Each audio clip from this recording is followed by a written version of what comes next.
Everyone, iPhone 14 Pro is here, and I think it's going to be a pretty big deal for certain photographers who are going to love those 48 megapixels.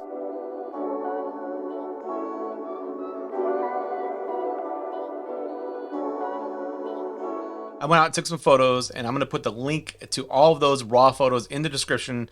So no matter what I say, you can go download them and decide for yourself what you think. What we're going to do in this video is we're going to take you through my walk around yesterday and this morning as I took some photographs, and then stick around until the end where I tell you why I think that this iPhone with the 48 megapixels could actually be a pretty big difference maker for some photographers. The first thing I did was walk around the Benson area. It's a nice little small town feel with a lot of textures, some really nice contrast. The sun was out. We had a lot of bright areas and a lot of shadows.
So once we were done taking images of the street scenes, I head out to the closest nature center to get some softer shots of nature, butterflies, flowers, bees, and more.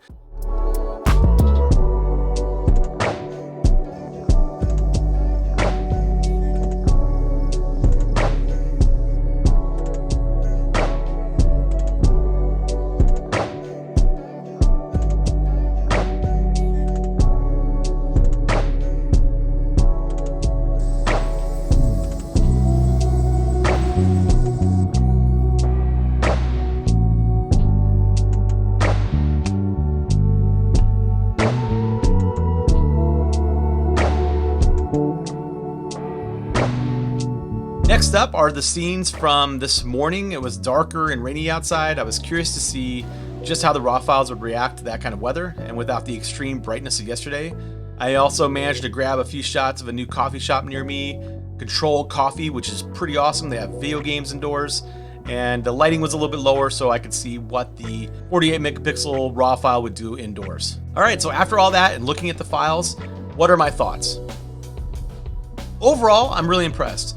One of the things that was a little bit of a bummer is that when you go and switch to 48 megapixels, it slows down the shooting experience a little bit. I'm kind of used to iPhones being really responsive. You're taking photos, maybe too many photos.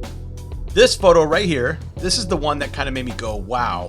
Zooming in gives us the insights into why those 48 megapixels can matter at times, right? We're able to zoom in and get details that we just were not able to get with 12 megapixels. You know, like a lot of other photographers, I have a print shop and I've sold some iPhone images, right?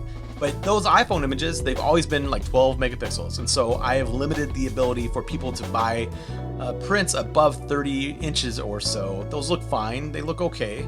But this gives us 48 megapixels and the confidence to be able to print even bigger in good light.